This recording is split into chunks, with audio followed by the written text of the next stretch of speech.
No one's going to change anything for you, but they will change for themselves. That's good. Yeah, I like that. Change is not about you. Change is about me. Why do I want to change, right? Change for the sake of change is not going to get you anywhere.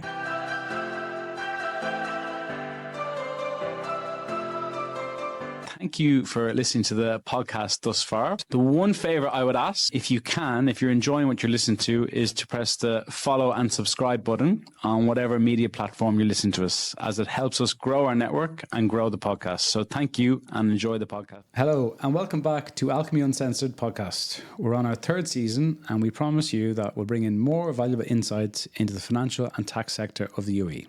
Today, we're joined by Tina Kapadia, is a seasoned finance leader with a career spanning over 2 decades. Tina brings a wealth of experience from both the corporate world and the dynamic startup environment. From her early days at KPMG to leading finance teams at global giants like Visa and Mastercard, and now as the SVP and Global Head of Finance at Move.io.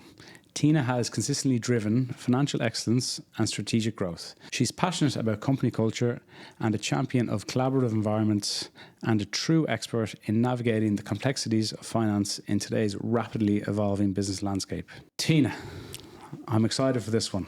We've had a great chat prior to coming on here. I really feel this is going to be a great episode for our listeners. You know, I think I was saying to you beforehand, you're the first guest we've had in 3 seasons who is a Dubai baby, who's lived here her life, her professional life, hasn't worked abroad. So we're going to dig into that, cover females in business, the growth that you've had to go through, the challenges. Also, we touched on mentoring as well. So we have a lot to cover. So thank you for coming.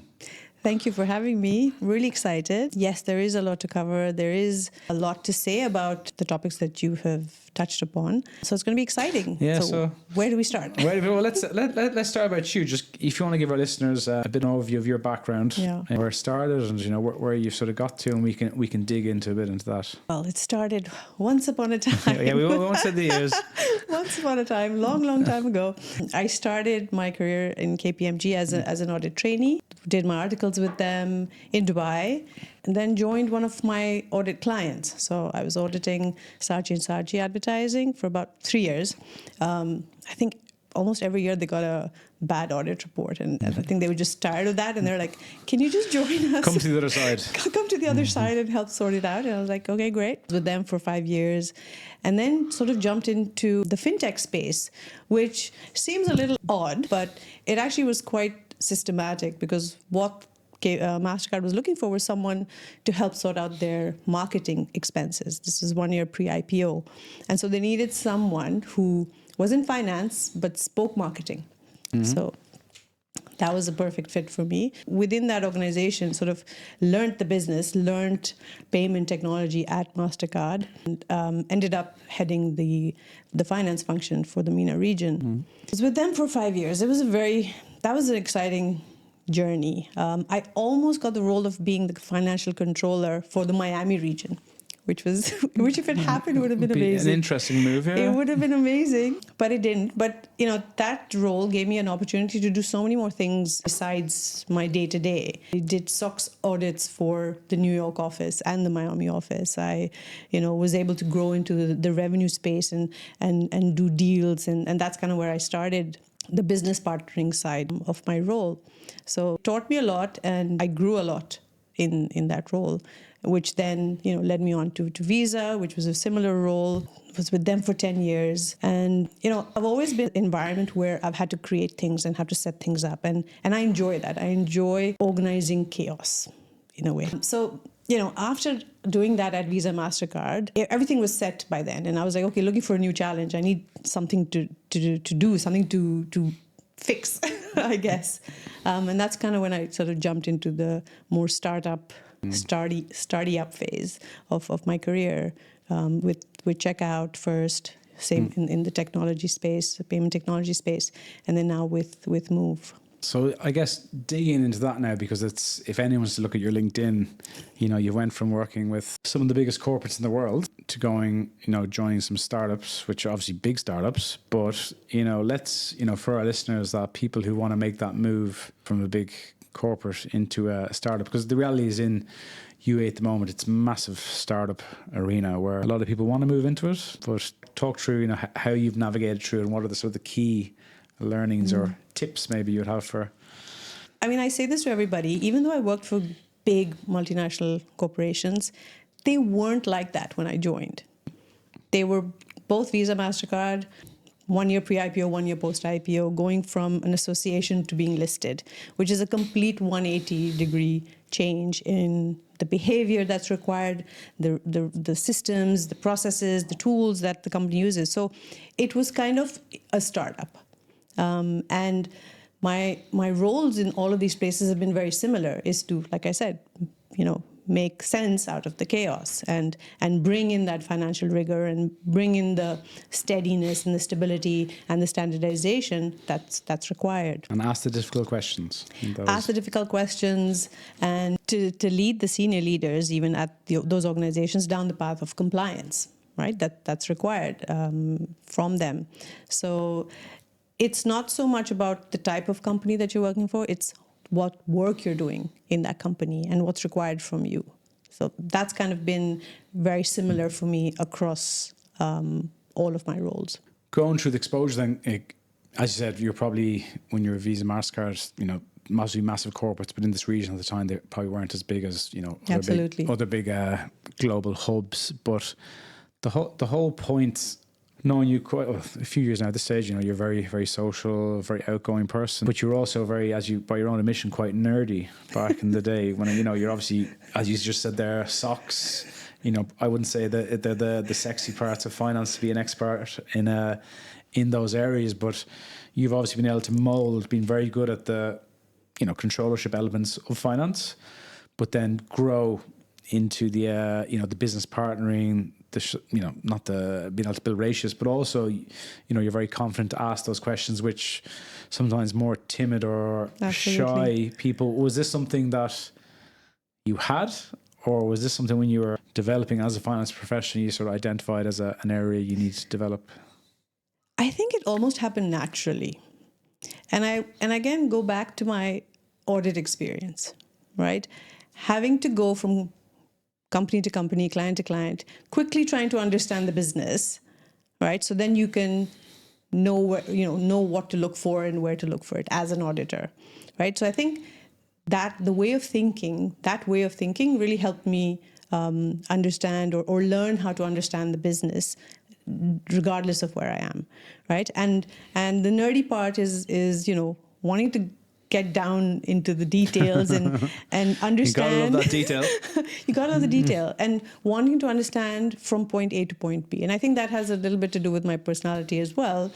As we were talking when I was doing audits and when I was doing big audits like banks, and I was just doing one part of the audit, not able to see the full picture, like I didn't enjoy it. I rather wanted to do smaller audits where I could just do the whole audit from end to end, and I could see the finished product. So I think that mentality and that sort of way of thinking has helped me in trying to understand every business that I'm working for. And with that then as well, just touch as you're developing, being in this region, sometimes it can be, some people say for females it's even more difficult here, but going up through the ranks professionally, did you find many obstacles just based on your gender, and how did you overcome them if there was these sort of issues? I mean, I'm not going to say anything for people who have felt that they were biased against for being female, and I say this and it might sound strange, but I never considered myself a female leader. Okay. I always just saw myself as a leader. Yeah. And I was challenging people. I was, throwing spanners in the works. I was doing everything that I thought was the right thing to do, regardless of gender, regardless of anything. I think, working in organizations that are supportive, regardless of your gender, is very important. Being a mom, I have 3 kids. While I was at Visa for 10 years, I had 2 of my babies. And, having them support me through that was invaluable. I mean, I remember when I had my daughter, she's a little older, I had 45 days maternity leave and had to get back to work. At Visa, I was off for 6 months each time. And, just being able to know that you can come back to work, make sure that, and people are looking forward to you coming back to work as well. Could enjoy my maternity leave, and I could look forward to getting back to work. Now that we're on the subject, mentoring. So this is a really hot topic that, from speaking to a lot of females as well in our professional network at Alchemy, people say you always talk about mentoring or being a mentee. How valuable do you think it is for everyone, but obviously more from the female angle for, young up and coming talent?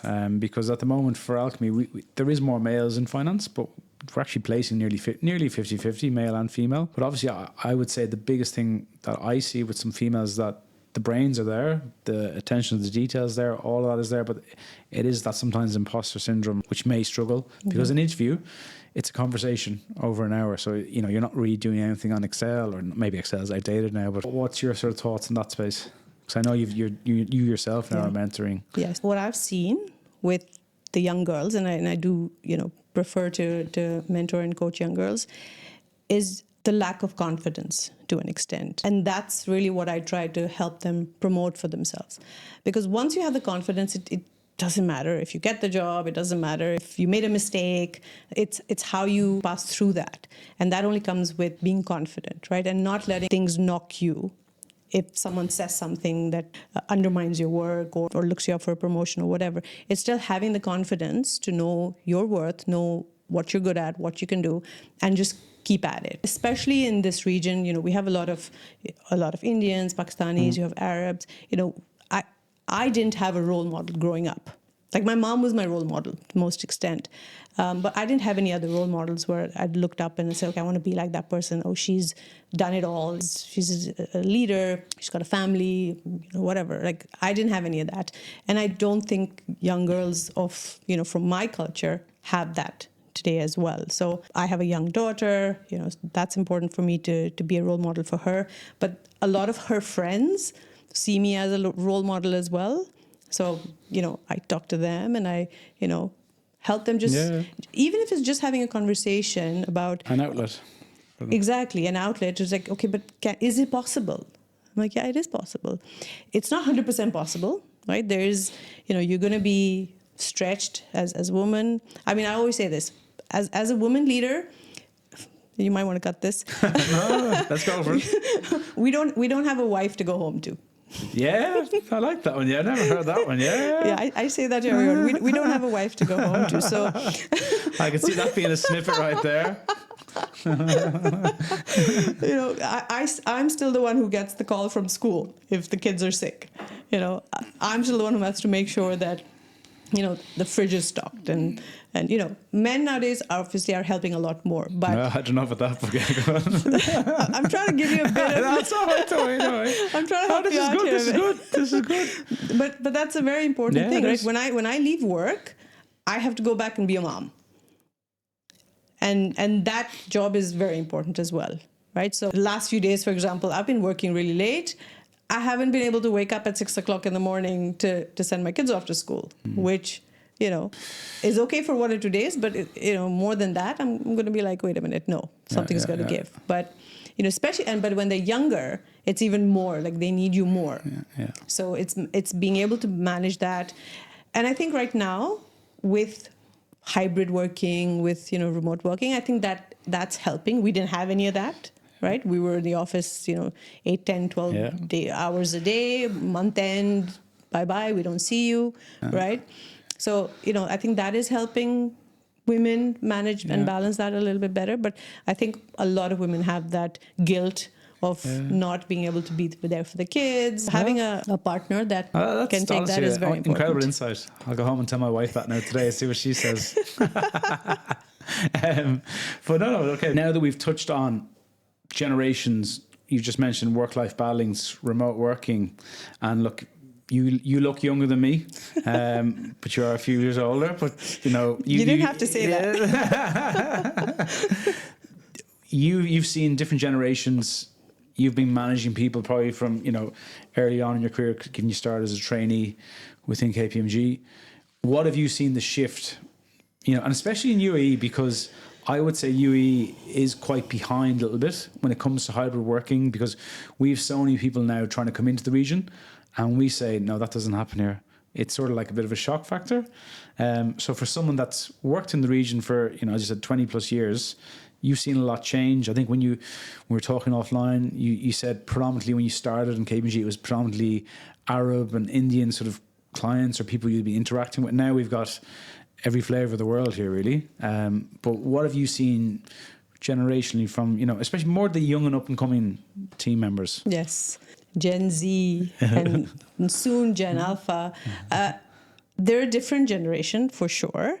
And, as any generational divide, there's always a bit of a gap in understanding. The trick is not to help to make them understand us. It's to understand them. And that takes a bit of work, right?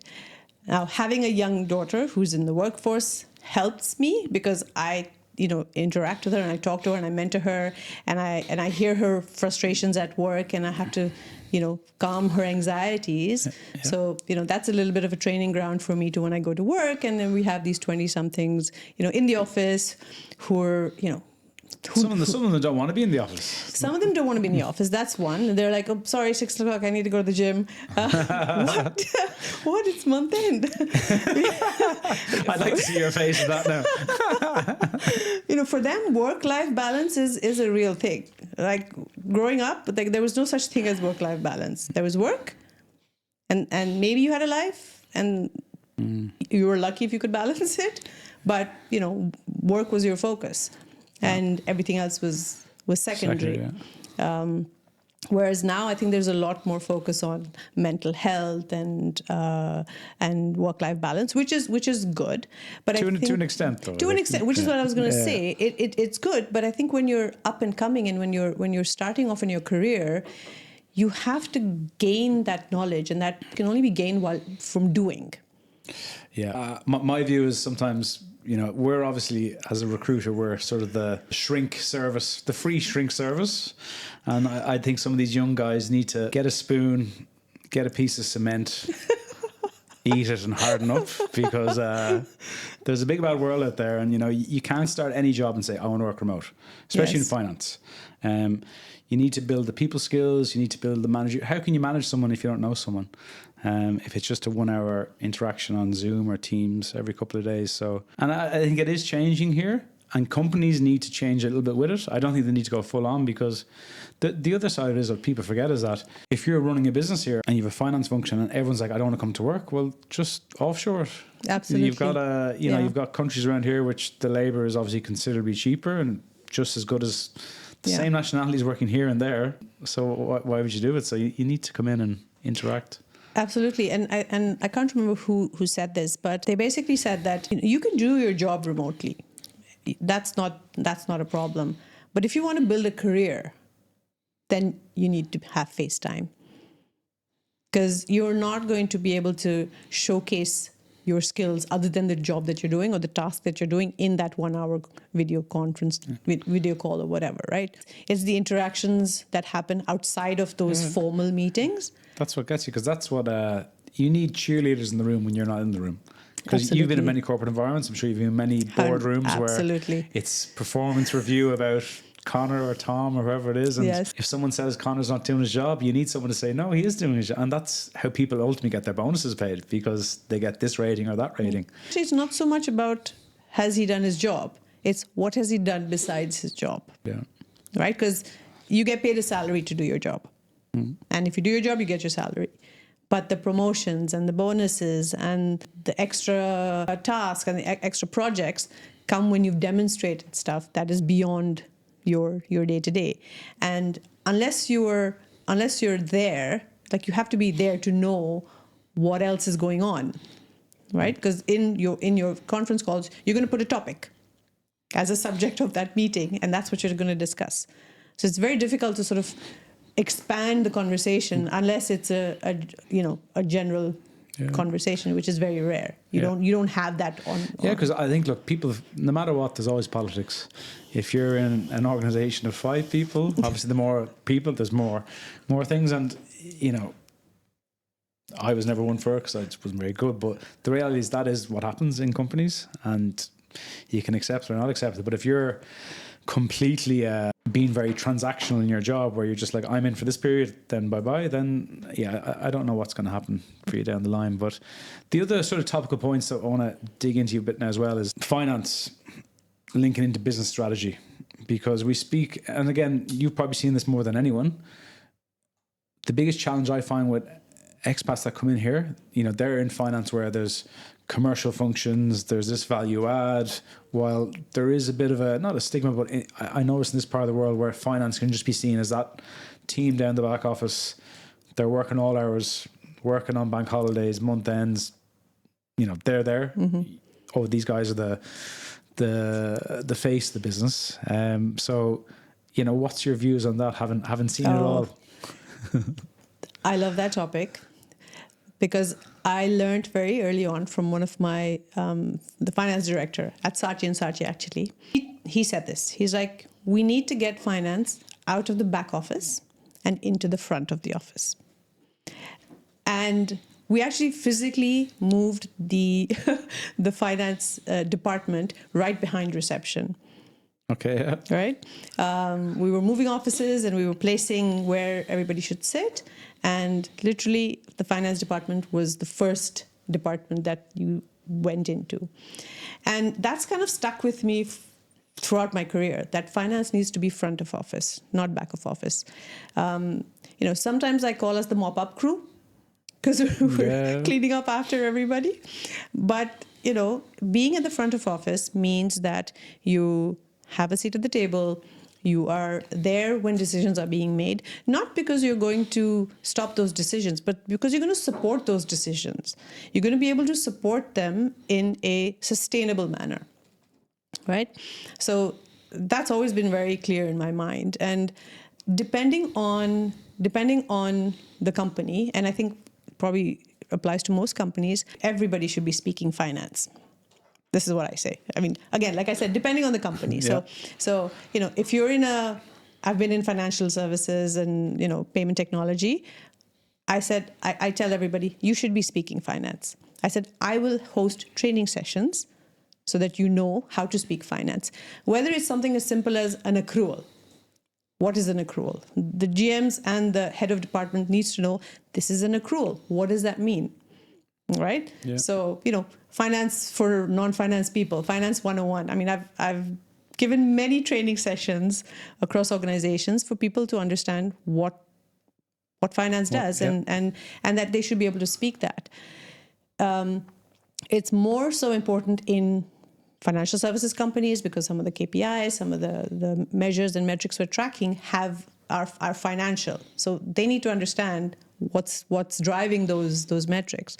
In different organizations, like for example where I am now, it's a different type of company. And so I say the same thing. You need to be speaking the language of what the operations of that company are. Everybody needs to be speaking that. If a certain metric is important for the business, everybody needs to understand, whether you're in HR, whether you're in finance, whether you're in ops, whether you're in legal, everybody needs to know what that metric is, so that when it's being spoken about in a room, everybody understands. Good. And digging into another topical piece, the change management. It seems to be not on the level that AI is, but it seems to be a constant discussion point these days. So change is the only constant. Yeah, change is not very welcomed. I think, especially in UAE, I think everyone loves the idea of change until you have to actually do the change. Absolutely. So what's your views? Just give you a quick example. I was actually interviewing for a company that was 150 years old, and I said, I don't know if I'm going to be, I'll fit in because I like to set things up. I like chaos. I like to fix things. And the recruiter was like, no, there's a new CEO and he wants to change things. He wants to bring in new products. He wants to do this and he wants to do that. I was like, okay, that'll be interesting. So he set up 4 interviews for me. And each of those interviews was with someone who was 15 years in the company. And I went back to him and I was like, I'm sorry. There's no way I can bring any change. These recruiters forcing you in there, eh? All to make the fee. I said, there's no way you're going to be able to bring change when people are so used to doing the same thing, and they're going to be blocking me left, right, and center. That you're setting me up for failure. So thanks, but no thanks. So yeah, change has to come top down, right? There has to be consequences for the change not happening, and the change has to lead to something better, right? If you can articulate that to everybody, then it's really the onus is on the person who's not falling in line. Do they not want improvement? Do they not want to be able to go to the next level? So that, I think, is very important. Senior managers, CEOs, founders, they have to embrace that. And not to put you on the spot then, so what is your strategy? Because someone could be listening and say, I actually need to do this. However, I have a difficult person or a stakeholder or a family member in a family group. Yeah. How does one go about, obviously, look, it's going to be different for different Absolutely. situations, but how would you go about it? If you have to go now post our podcast, you have to walk into the office and get change. Yeah. You have to demonstrate what's in it for them. No one's going to change anything for you, but they will change for themselves. That's good, yeah, I like that. Yeah. Jeez, you're coming out with all these. Tiffany's going to have all the snippets today. Absolutely. Yeah. Change is not about you. Change is about me. Why do I want to change, right? Whether it's family offices, if they're looking to expand, if they're looking to sell, if they're looking to grow, you have to be able to demonstrate to them what you can do with the change. Otherwise, it's just a futile exercise. Change for the sake of change is not going to get you anywhere. Good. Very good. Golden nuggets. Yeah. We're not too far from closing here now, but we'll have to get you back, and we know that much. You've got more sayings than me. Building and leading teams. And again, this is an area, especially for females. I know you're sort of saying you don't want to be too gender specific, but in a place, in an area like finance where it is predominantly male, obviously we're seeing more and more females come into it, which is great. But the point you made as well around, mothers not going back to work, being pregnant, and being seen as, there you go. Well, obviously you're driving it on. You're a great example of that. But, building a team, leading a team, how do you see that? How would you best position that from your end? I think it's a mixed bag with building teams, right? Sometimes you inherit teams. Most times you inherit teams. A lot of times you grow teams. So I try, when I'm hiring for me, that's the point really, where you have to make sure that you get the right person in. When I'm hiring, what I'm looking for is someone with entrepreneurial tendencies, who, is, I know we say the self-starter and stuff, but, someone who can push themselves as well. Attitude, yes. Not afraid to ask questions. I think that's your biggest thing. That asking questions or not asking questions is sort of the biggest thing that I will like anyone wanting to progress in your career. It's the one tip that I can give them is just ask questions. I would ask so many questions, people would be annoyed at me, and I'm like, you know what? If you're annoyed, then that's on you, because I need to understand. Jeez, I say those auditors in KPMG miss you anyway. Because if you don't ask questions, you're not going to learn, you're not going to grow. It is your manager's responsibility to help you understand. Obviously, your managers know it, right? And it's your job to sort of get that knowledge out from them. And you're only going to do that by asking questions. So, I always say ask questions. And on the flip side, I'm always, as a manager, always willing to sit and explain. But I do have a 3-strike rule. I'll explain things to you once. I'll explain it to you twice. I'll explain it even the third time. But then after that, it's just, sorry. How many strikes am I on? I'm still talking to you, aren't I? You're here, yeah. I said I push my limits at the best of times. Well, Tina, I think genuinely that's been great. Definitely think we're going to have to get you back, by the way, for another question. But what we're going to do is, I think we'll need part 3 and 4 as well. However, look, we want to just end on a lighter note, getting to know you more as Tina the person. So we're just going to ask you a few quickfire questions, if that's okay. Ooh, okay, let's go. You're going to be caught off guard here now. But if you could have a conversation with your younger self, what would you say? Keep doing what you're doing. Done. Good. If you could live anywhere in the world for a year, where would you live? I would never want to leave Dubai. What's wrong with you? That's a Dubai baby there. That's a Dubai baby. I haven't left all this time. Yeah, you're not leaving now, are you? Not leaving anytime soon, no. Then what's your personal definition of success? I'm actually interested to hear this one now. Ooh. Look, I mean, people have asked me similar questions, like what is your biggest achievement, and and when you look back, I'm like, there's no one thing, and I think success is no one thing, Yeah. right? Success for me is a feeling, Yeah. is a feeling of being comfortable in your skin, right? In being comfortable to say what you want, and being comfortable to live the way you want to. I think for me that is success. It's not. I mean, yes, I like the fancy cars and I like the glam. designer stuff, but that's not success for me. Yeah. Success is just being happy. Yeah. Being happy and content. You're very well rounded. As you said, look, we've gotten to know each other. You're very much about family, but at the same time, you're very successful professionally, and you've time to be glamorous as well. So, look, I guess from the team at Alchemy, thank you for that. And it's just for us now, we want to try and get as many female finance leaders on the podcast. So it's great to have you on. And I think there'll definitely be a demand to get you back on here, I think, once we release this. So thank you very much, Tina. Amazing. Thank you so much. This was so much fun. Good. You're natural. Thank you. Thank you, Tina. Thank you, everyone, for listening or watching, and looking forward to seeing you on our next episode. Thank you.